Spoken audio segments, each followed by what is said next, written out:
Mr. Santamaria, what can you tell us about the result of the elections? For example, the result of the Socialist Party and the People's Party, because they're the biggest parties in Spain. Does even more deputies for both parties mean the definitive bipolarization of the Spanish political scene? Yes, I think so. I think that there has been a long trend indicating growing concentration of the votes between the two parties. They had 69% of the vote in 1989, and this has gone up to almost 84% of the vote and 92% of the seats. So there is a tremendous concentration of votes and seats between the two parties that leave the rest of them in a clearly subordinated position. That isn't very good for Spanish democracy, is it? Well, you know, there are at least two facts to differentiate. One of them is that you have a sort of tendency towards a bipartisan party system, two-party system, and this is not bad in itself, while on the other hand, we have still to see whether this would incline the two parties to ideologically take a greater distance, or on the other hand, to compete for the center and then to moderate their policies.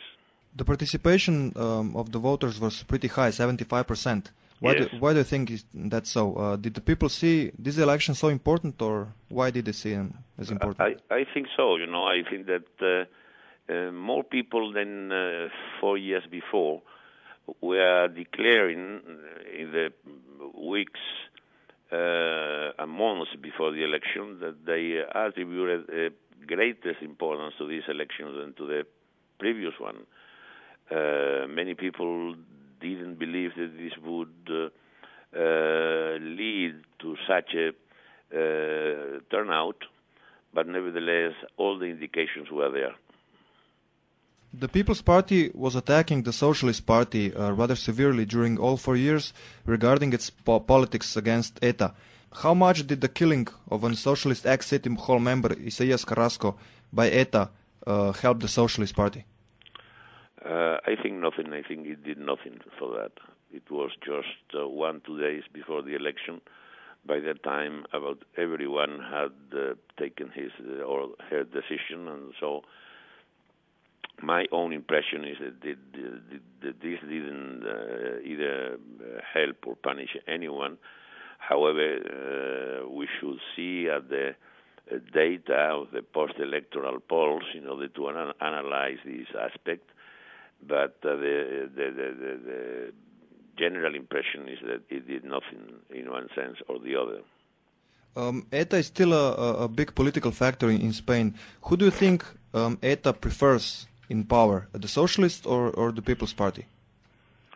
I don't think they prefer either one or the other. You know, they have interfered in all the electoral processes, except maybe in 2004, but they had assassinated some important people, both in 96, or 93, 96, and 2000, just a few weeks or days before the election. And in two of these cases, the Socialist, the Popular Party won the election, 96 and 2000. And in the other two times, 93 and 2008, it was the victory was for the Socialist Party. So, you know, I don't know. I don't think they had, at this point in time, any particular preference, as they know very clearly that neither one or the other of the two big parties will accept to negotiate political conditions with them. The People's Party has lost these elections for a second time in a row, but they perceive themselves as winners because they gained 5 seats in the parliament. Do you think that's a success for them? Well, I think this is a partial success for them, but the fact of the matter is that they have been defeated, and so they have 4 years to reflect, to reconsider some of their policies and attitudes, and see whether they can win again 4 years ahead. But the fact of the matter is that this time, this may be more or less satisfied with their defeat, but it is still a defeat, and a severe defeat. This readjustment inside the People's Party because of these elections will probably take away the current president, Mariano Rajoy. Does that mean the People's Party will move even more to the right? Well, it's not clear that this would happen. As a matter of fact, Rajoy made a statement yesterday indicating that he will call for the party's congress in June, and that he will present his candidacy surrounded by his own team, and that he will say who these people are just the day before the election in the Congress. So, and nobody disputed him when he made this statement, but rather all the leaders attending the meeting were enthusiastic about his new candidacy. So I don't expect that he will be removed unless some particular or special or exceptional situations appears in the horizon. On the other side of the political spectrum in Spain, you have the United Left Party. The People's Party accuses the socialists to have won with the votes of the extreme left. That's probably true because, as you know, in Spain there is a term, voto útil, the useful vote, and many people voted for the Socialist Party instead of United Left Party because they wanted to be sure that the right politics didn't win. What is the future for the United Left Party? First of all, United Left is not an extreme leftist party. You know, it's a rather moderate party alike to the Greens, and of course they are to the left of the Socialist Party, but this is not an extreme left, you know.